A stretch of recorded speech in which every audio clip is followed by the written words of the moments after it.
Hello, Facebook. This is Richard. I decided to record this particular episode because it's so important.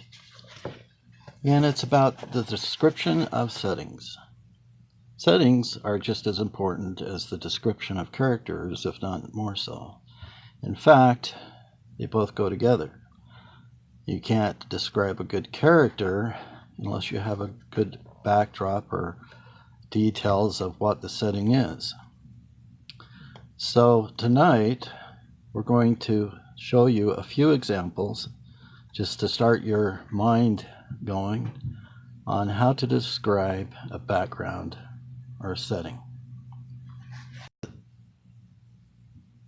This first one is, and I found this photo on the internet, and just pretend for a minute that you're going to describe this setting, and just before the narrator takes control, you are going to be able to describe the sky, the clouds, and the fact that it's a castle.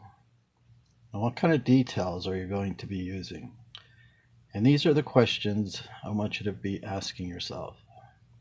What I'm going to do during this time is to challenge your ability to create and to imagine what type of words, what type of metaphors, everything that we've learned in the past to create such an image, to put a character in. This is a somewhat popular movie that dates back, probably going on about 15 years now. Raiders of the Lost Ark. For those who have seen it, probably on or recorded on your recorded or downloaded on your television this night, it's best to describe characters in action.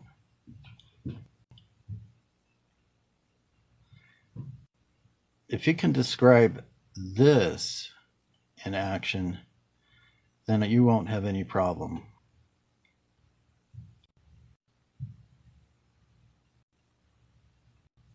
Rolling towards Harrison Ford.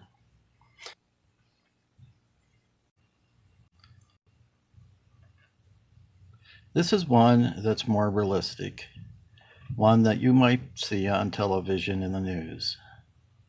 But look at the background and look what you've got before you and ask yourself, why do you have all of those gas can, it looks like gas cans, water carriers, and what are the people doing in the background, and what is in the background? It looks like a water fountain, obviously, and someone's going to have to carry all of those to their village.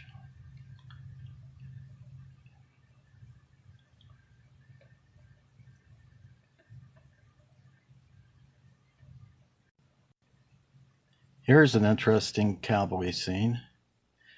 This called The Good and the Bad and the Ugly with Clint Eastwood in the far background. Look at how the setting is set up. What those fence posts,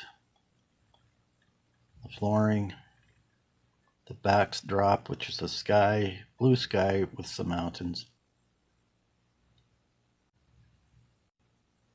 Now, here's another example.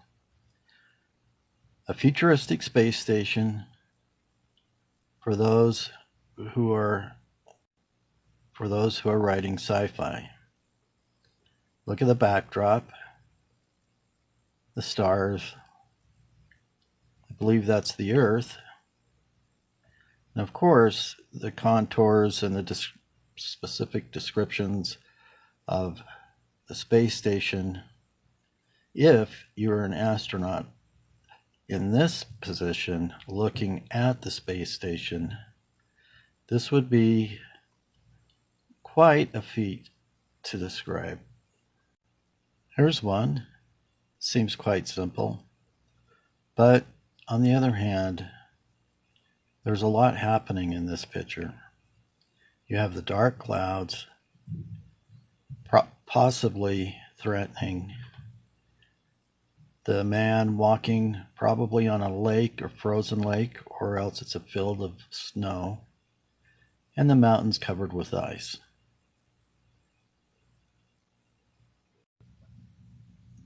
Now, we all know that stories take place in more than one setting. And so a writer has to have a sense of the place inside his or her mind when they're writing.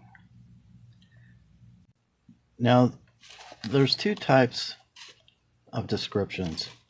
One is called front loading, and that's when you, the writer, the narrator, describe the setting, set it up initially for the character.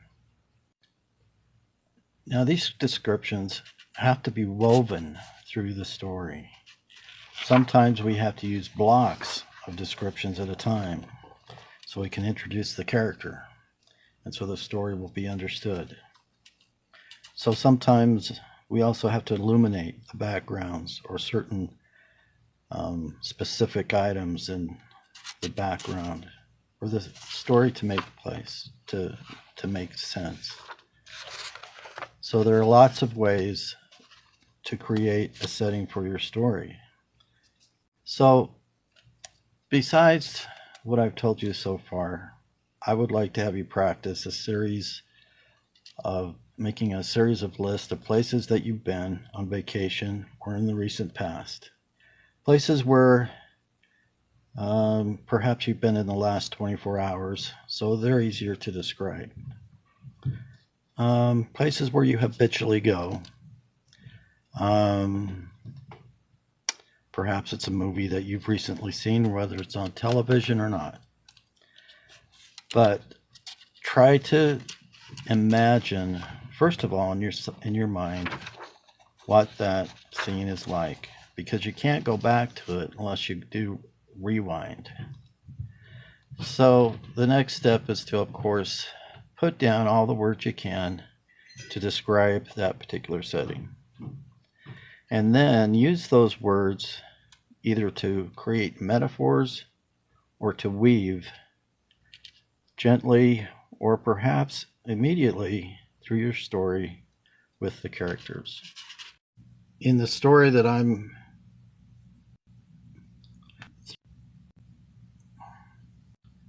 riding a bike on a road through a somewhat wilderness area.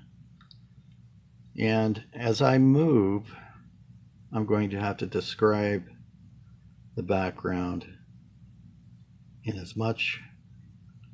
using as much detail as I need. Probably the line in the road and even the handlebars on my bike, actually. But there is my background that I would need to describe.